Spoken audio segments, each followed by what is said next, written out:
Why is it that insurance for equipment and vehicles is so darn expensive? Is there anything you can do about it? How about things like vehicle rating? How does that play in your premium? Stephen is going to enlighten us today, so come on in and let's talk about it. This is the Contractor Success Forum, and if you're new here, I'm Wade Carpenter with Carpenter Company CPAs. With me, my co-host, Stephen Brown with McDaniel Whitley Bonding and Insurance. Stephen, I know many people have the cost of insurance on their minds with prices going up. So what's going on? Well, Wade, that's why we're talking about this today, because it's hard to budget what your insurance costs are going to be. You can say, well, it's going to go up X percent a year, 10%, 20%. But that percent depends on what kind of claims you've had and what kind of internal controls you have that affect your insurance pricing. So the main thing that's really hitting your insurance dollar as a contractor is vehicle insurance, your commercial fleet of vehicles. Especially if you're a contractor that does a lot of hauling and other type of work, you have heavy trucks, you're moving a lot of equipment around. What are the elements that make those premiums so high? That's what I wanted to discuss. Okay, I know this is one of the things that I get calls all the time about, should I buy this vehicle in the company name versus the personal name? And I talk to them about the insurance price and as well as, are you actually covered? And that's a question I'd love for you to help me answer for the listeners is, what do you need to know about commercial insurance versus putting it on your personal auto policy? Well, the interesting thing about a personal auto policy is most of them exclude a business use of your vehicle. So you say, well, if I have a wreck, I'll pretend like I wasn't using it for business. Really? So you were traveling from the grocery store when you left that job site? It's not anything that works. First claim you have, they're going to cancel all of your coverage.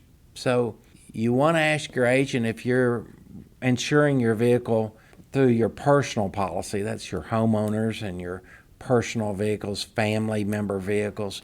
Do they include business use? And they'll say no, or we need to rate it up for that. But here's another thing, commercial insurance, you're required to carry $1 million limits on your commercial vehicles for a whole lot of your owners. And that's the minimum now, $1 million combined single limit on any one vehicle. Is that and that's Tennessee or is that like across the country or? It's across the country. Gotcha. It's the minimum of what you should have. And then you have an umbrella policy which picks up over and above that. Well, here's the thing, that $1 million worth of coverage, it's not the limit that's so high, it's just getting the coverage. So even if you got $250,000 coverage, the $1 million is not that much more. It's going to be high whatever the amount is.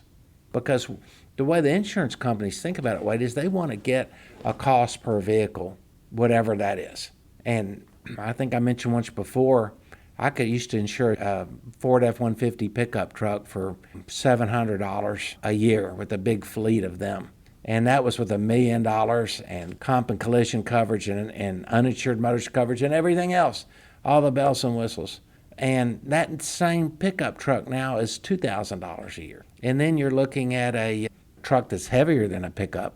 And based on the weight and its use, that could go up to $6,000, $8,000, $10,000 a year premium for operating that one vehicle. Can you come back to one thing you were saying at first? Somebody is using their personal vehicle for business use, and you said you get in an accident and they find out, they're going to cancel the policy. I understand that. Would you be covered? No. No. See, that's one of the things that I tell people is you really should talk to your insurance agent. I can give you what it can do for you for tax purposes, but sometimes the insurance part can override your concerns about the tax deductibility and all this stuff. But, how do the costs compare for a commercial policy versus a personal policy? It's usually a commercial policy is 2 to 3 times higher per Really? year. Yeah. But then again, it's covering a lot more risk. Someone gets hurt, and the first thing the attorneys are going to find out is it a personal vehicle or a commercial vehicle? And if it's your personal vehicle and you were using for your business, then they're going after your business as well. They're going after your business assets. So if you don't have insurance, they're going to take your business assets, and then you'll be out of business. That's where my next thought was, so they can sue their personal insurance policy, but can they not also go after the business if they find that was business use? Yeah, absolutely. They can and they do, always. You watch TV anytime during the day between 5 a.m. and, well, it's 24 hours a day. It's nonstop commercials for the attorneys. And Yep. they know that on commercial exposure, there's more assets that they can go after. So they're going to name you in it. Another thing, Wade, is when you have this happen, you want to just turn it into your insurance carrier. Things happen. You want to insure it and you want to move on. You don't have Yeah. time to handle that, and you're not an attorney. Right. So that's what you're paying for. You're paying for that protection. They're representing you. When you or one of your employees does something dumb in a vehicle, that's what Well, you're. dumb or not, things happen, obviously. Yeah, And but things where you get the ticket for, and you're at fault. So you're right. Things happen, dumb or not. A lot of times I'll see accidents that are literally could go one way or the other. And in that case, you want to make sure your insurance carrier is fighting for you to keep that claim down.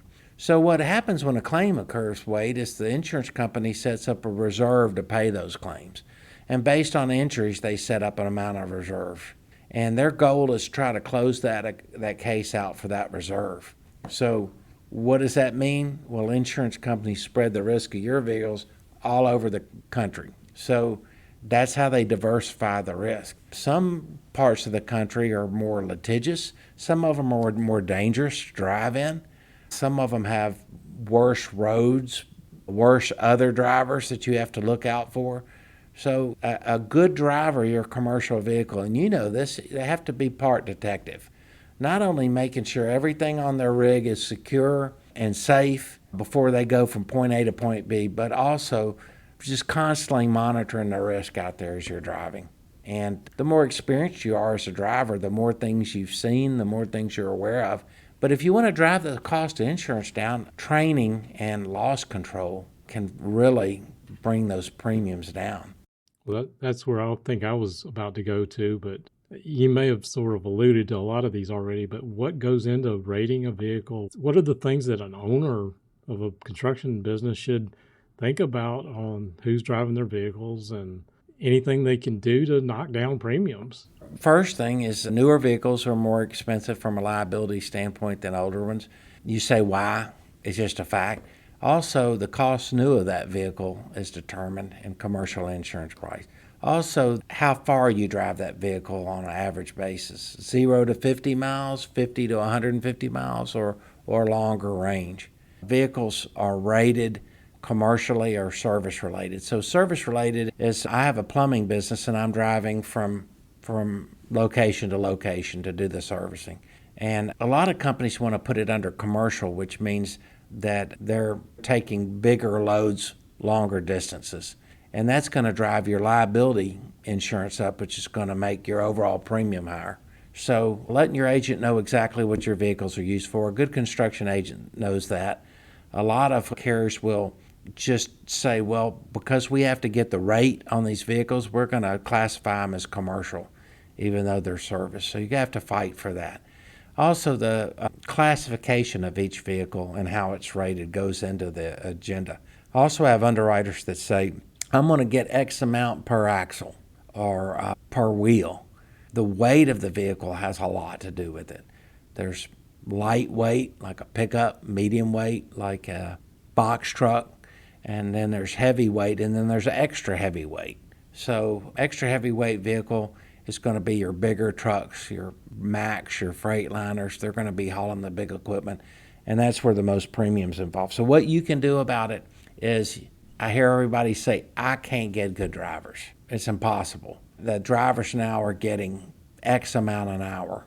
I can't afford that. But either you're training them within the drivers you have that are accepting the pay you give them, or you're going to pay more for a better driver.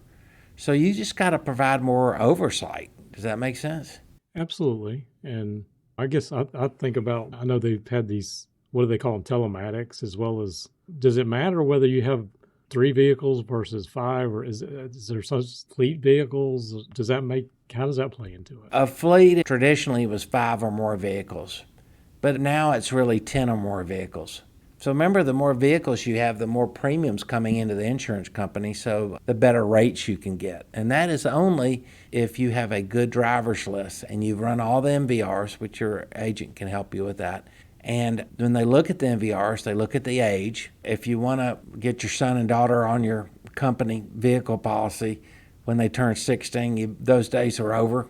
But that used to be one of the benefits, is like, my company will just take care of this. But they look at the age of the drivers. Apparently, they want to know if a driver's male, 25 or under, are they married? They drive better if they're married and they're under 25, because all the research says that a male driver's brain isn't fully functioning for the different things you need to take in as a driver.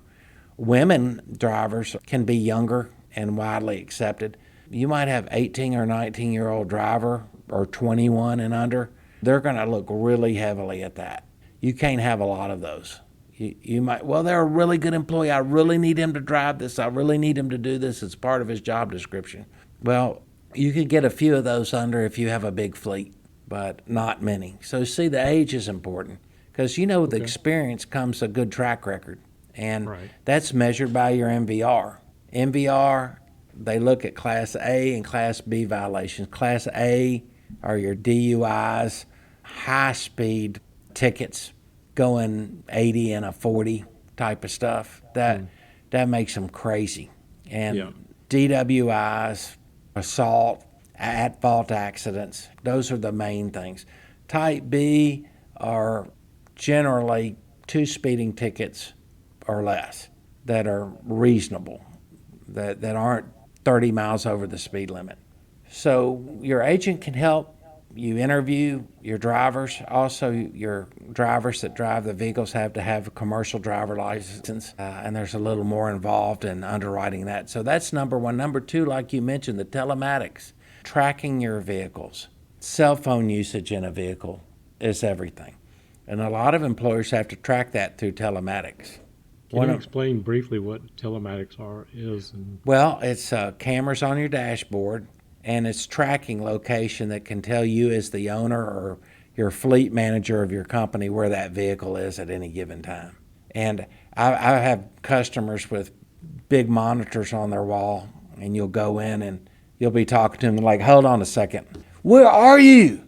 No, I'm looking at you right now. No, you're not. Why are you going 85? Yeah. Or he'll send someone else. Go find them, get that truck, bring it back here, and tell them they're fired.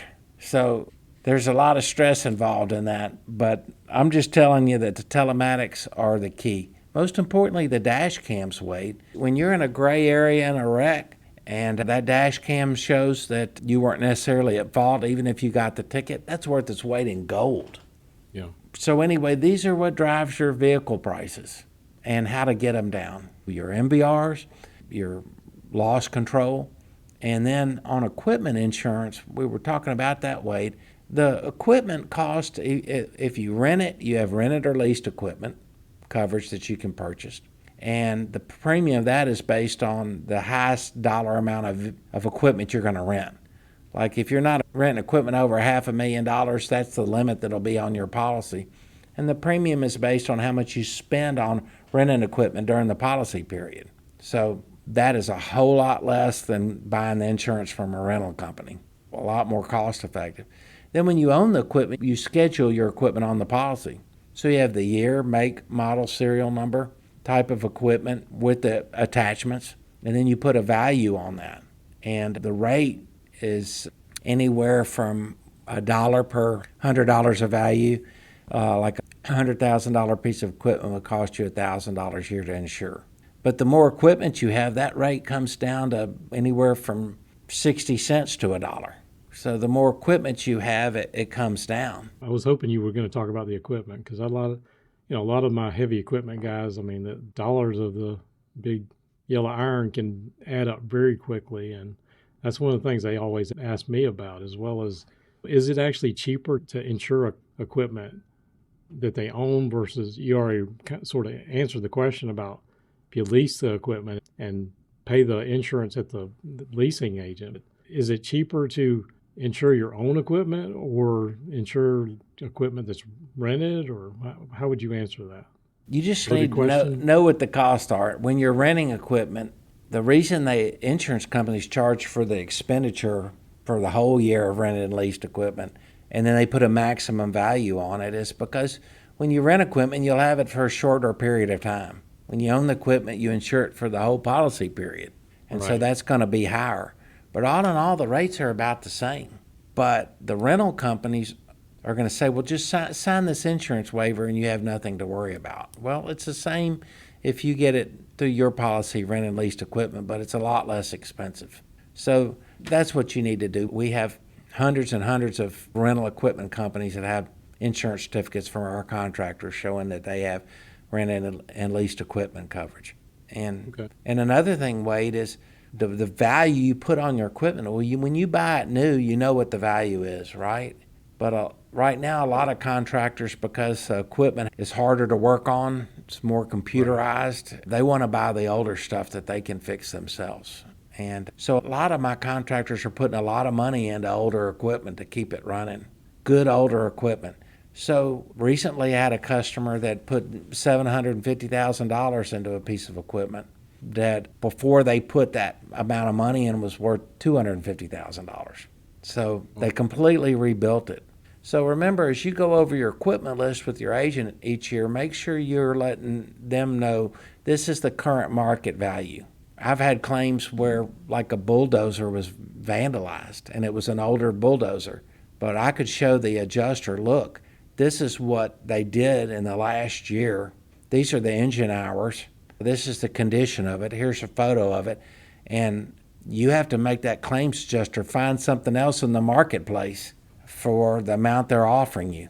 They're going to try to depreciate it. So it's your job to communicate with your agent what that equipment's worth to you and what it'll cost to replace. I'd like to spend a little time talking about loss control and some of that stuff, but any other thoughts on equipment back Well, there? that kind of ties into your loss control question. Okay. And it's just the most important things I have to say about loss control is when you're getting in and out of a piece of equipment or in and out of a vehicle, you have to have 3 points of contact, just like climbing a ladder. 3 points of contact, we have stickers that go literally on both sides of the door as the door is open, and then above the handle, and then down to the step, just reminding you. But 3 points of contact, the most interesting thing is, and we were talking about this earlier, 10% of more people are injured getting in and out of a vehicle than in collisions. So you told me that. I was amazed. I was like, that doesn't make sense to me, but I guess I could understand that. Yeah, and where you park the vehicle. Is there mud? Is there ice? Is there a pothole? Are you out at a customer's job site where the ground's not even? There's busted up concrete or asphalt that you could trip over. So here's the thing that I wanted people to know about that, Wade, is they say that if you jump or fall 4 feet and you weigh 200 pounds, that's 1,200 pounds of stress that's going on your body. And that takes its toll. You can't do what you're doing when you get older when that's wearing your joints out. So it's another reason to have 3 points of contact, always. Don't be in a hurry. Even if you're young, you don't need to be jumping off the back of a bed. You're going to jump up there and secure some equipment and then jump back down. It's going to take a toll on you. It doesn't matter what kind of boots you're wearing or what kind of shape you're in. It's going to wear your body out. And so that's a huge part of loss control. And then also, safety comes from you, the owner. You've got to demonstrate it at all times. You got to live what you're preaching, and you got to be serious about it. And that's really not hard to do. It's just implementing it. Just like accounting systems you put in place, you put loss control systems in place. And a good agent can help you do that. And as a result, you'll be paying less for your premiums. You'll have less claims. Remember, claims affect the cost that you're paying. So every single insurance company out there has tons of toolbox talks, safety videos, information, statistics to help you get a good fleet safety program in place for your company. Hey, I got to tell you a funny story. One of my coworkers had a loss control guy visit, and they were going out to a job site, and he hopped in the pickup truck, and he was looking for the seatbelt, and the loss control guy goes, I can't find the seatbelt. And contractor said, oh, we cut those out. They were a pain in the ass. So anyway, I thought you'd enjoy that. But thanks for listening. Insurance is something to really help you manage and make more money. Right. Well, I know it can be a huge cost for contractors, and I appreciate all the information and advice you gave for our listeners today. All right, Wade. Well, I guess we'll go ahead and wrap this up. Thank you all for listening to the Contractor Success Forum. Check out our show notes at contractorsuccessforum.com or the Carpenter CPA's YouTube channel for more information. Consider subscribing and follow us every week as we post a new episode, and we will look forward to seeing you on the next show.